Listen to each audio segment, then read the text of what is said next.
Kung gusto mo na mag-effort ang lalaki na mahalin ka at maging mas matatag at mas masaya ang relasyon nyo, panoorin mo ang video natin ngayon. Dahil ito ang mga tips para mag-effort ang lalaki na mahalin ka. Number 1, pahalagahan mo ang mga ginagawa niya. Kapag sinabing pahalagahan, hindi lang dapat yung mga malalaking ginagawa niya para sa'yo at sa relasyon nyo. Dapat pahalagahan mo rin pati yung mga simpleng bagay na nagagawa niya. Kasi marami sa atin, hindi ko nila lahat ha, pero marami sa atin, minsan nakikita lang natin or na-appreciate lang natin yung mga ginagawa niya kapag binilhan tayo ng iPhone, kapag binigyan tayo ng malaking pera, kapag pinagawan ka ng malaking bahay, yung mga ganyan. Parang dun lang na-appreciate yung mga ginagawa niya. Alam nyo kasi kung mahal ka talaga ng isang lalaki, lahat gagawin yan. Yung simpleng paghatid sundo sa'yo, yung pag-e-effort na batiin ka kada umaga ng good morning or good night sa gabi, or kahit na yung simpleng pagtulong niya sa'yo sa mga gawaing bahay. Ginagawa niya yung mga yon dahil mahal ka niya. Kaya yung ma-appreciate mo or makita mo yung mga simpleng effort niya, malaking bagay na yon para mas lalo siyang ganahan na mahalin ka. Kasi kung nababaliwala mo yung mga simpleng bagay na nagagawa niya, tingnan mo balang araw, magsasawa yan. Kaya wag mong babaliwalain yung malilit na effort niya. Kahit na yung simpleng sabihan mo siya ng thank you love, o kaya naman mag-smile ka tapos sabihan mo siya ng I love you, o kaya naman paisahin mo siya mamayang gabi dahil sa mga ginagawa niya, 'di ba? Sigurado mararamdaman na niya yan na nakikita mo yung mga simpleng nagagawa niya para sa'yo. Number 2, huwag mong ugaliin ang pagiging tuyuin. Alam nyo, normal lang naman na nagiging dragon ng mga babae paminsan-minsan. At sa totoo lang, ang cute-cute nun para sa amin. Totoo yun. Nakukyutan ng mga lalaki sa mga babae pag tinutoyo. Parang naiinis lang kami tignan pero hinahanap-hanap din namin minsan yung pagiging tuyuin nyo. Lalo na kung nagiging dragon na kayo tapos napapaamo namin kayo, masarap sa feeling namin yun.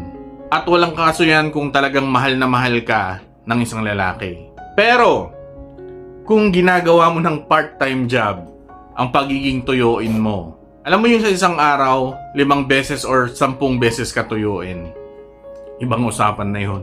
Hindi ka na tinutoyo nun. Inuugali mo na talaga yun.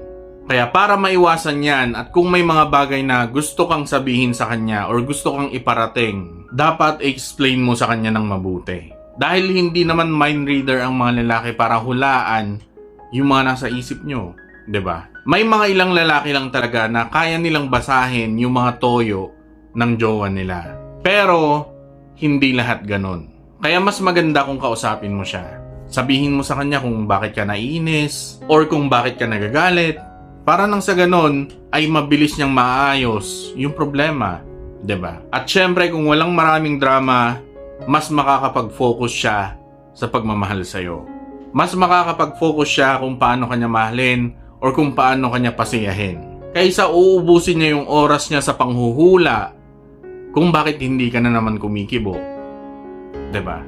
Number 3, huwag mo siyang bantayan 24/7. Kung magloloko ang isang lalaki, kahit bantayan mo yan 24/7 or kahit sumama ka sa lahat ng lakad niya, kung magloloko yan, magloloko yan. Wala kang magagawa doon. Kaya imbes na ubusin mo yung oras mo sa kakabantay sa kanya, mas maganda kung magkaroon ka rin ng sariling buhay. Gawin mo yung mga hobbies mo. Gawin mo yung mga bagay na nagpapasaya sa'yo. Lumabas ka kasama ng mga kaibigan or pamilya mo. Dahil kung nakikita ng lalaki na may sarili kang buhay, na hindi lang sa kanya umiikot yung mundo mo, alam mo mas matutuwa siya at mas lalo siyang hahanga sa'yo. At kapag ganyan yung lagi mong ginagawa, mas lalo siyang magpapakita ng effort na mahalin ka. Bakit? Dahil mararamdaman niya na hindi mo siya kailangan para lang maging masaya.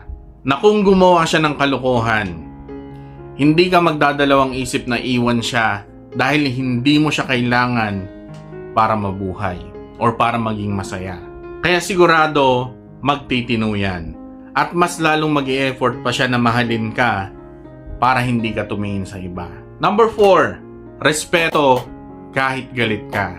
Kapag nawawala na ang respeto sa relasyon, sigurado hindi natatagal yan. Mas makikita mo yung respeto ng isang tao kapag may hindi kayo pagkakaunawaan. Dahil dyan lumalabas yung mga masasakit na salita, yung mga panlalait, yung mga panunumbat, at yung pagbabalik ng mga kasalanan ng partner mo nung mga panahon ng dinosaur pa.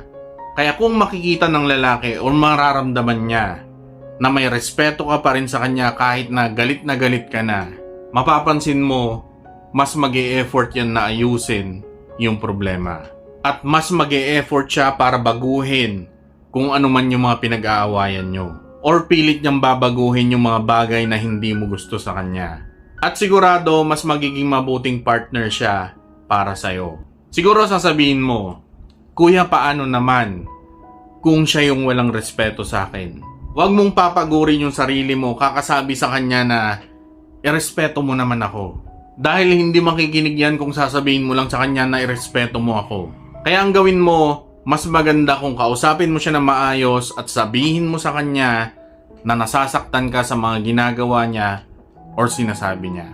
At kung hindi siya nagbabago, kahit na nakausap mo na siya, huwag kang matatakot na maglagay ng deadline or hangganan na kapag hindi siya nagbago, aalis ka sa relasyon na yan. Iiwan mo siya. Dahil kung talagang mahal ka ng lalaki na yan, sigurado magbabago din siya dahil matatakot din siya na mawala ka. Pero lagi nyo rin tatandaan na tao lang din tayo. Hindi tayo perpekto. Kaya kung nagkamali yung partner mo at nakikita mo na bumabawi naman siya sa relasyon nyo or sa'yo, okay yan. Number 5, suportahan mo siya sa mga pangarap at problema niya. Marami sa mga lalaki, sinusolo na lang or hindi nagsasabi ng problema dahil ayaw nilang mahirapan yung partner nila. Kaya madalas mapapansin nyo, sigurado mapapansin nyo to sa mga partner nyo. Minsan tulala sila. Gustong mapag-isa. O kaya naman pagka-uwi galing trabaho, mapapansin nyo nasa labas. Nagpapahangin. Pero ang totoo, nag-iisip yan. At ayaw kanyang madamay. Ayaw niyang idamay ang pamilya niya dahil gusto niya masaya lang sila. Kaya kung lagi mo siyang napapansin na parang malalim ang iniisip, tulala, mas maganda kung lapitan mo siya at kausapin. Sabihin mo na andyan ka handang makinig sa kanya at andyan ka lagi kung may dinadala siya. Na mas maganda kung i-share niya sa'yo kung ano man yung dinadala niya, baka sakaling makatulong ka. Alam mo, malaking tulong na yun sa kanya. Mas gagaan yung utak niya at mas makakapag-isip siyang mabuti ng solusyon. Dahil alam niya o kaya ramdam niya na hindi siya nag-iisa.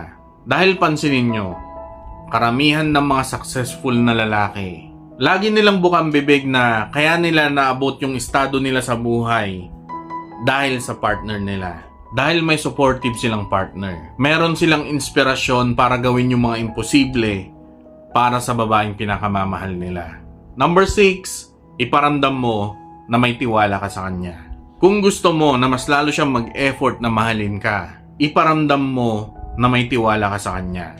Hindi dahil alam mo na wala nang mas gaganda pa sa'yo, kundi dahil naniniwala ka sa mga binitawan niyang salita sa'yo hanggat wala siyang ginagawang dahilan para pagdudahan siya.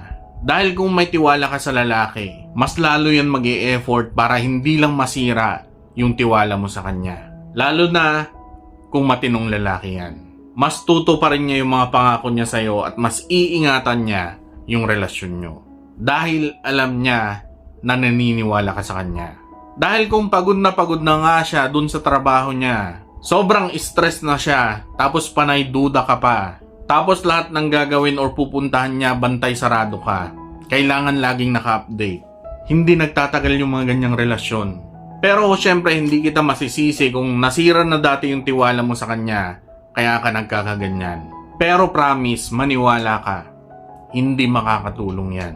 Kung pinatawad mo na siya, hayaan mong ipakita niya kung deserve niya talaga yung second chance na yan. Huwag mo nang stressin yung sarili mo kakabantay sa kanya. At kapag inulit niya yon, na sinira ulit yung tiwala mo sa kanya na binigay mo ulit sa second chance, hiwalayan mo. Tapos. At lagi niyong tatandaan na kapag mahal ka ng isang lalaki, hindi mo kailangan maging detective. Hindi mo kailangan maging teacher, ng therapist, ng customer representative ng sabay-sabay para lang mag-effort siya. Dahil ang tunay na pagmamahal, merong pagkukusa, may consistency, at merong konting kulitan para mas maging masaya at maayos ang relasyon nyo. So yun, Kuya Reg nyo nga pala, and medyo hinihingal ako kasi matagal akong hindi nakapag-vlog ng ganitong kahaba ulit. Kaya yun, maraming salamat sa panonood and ingat kayo sa mga naroon. God bless, peace, and goodbye.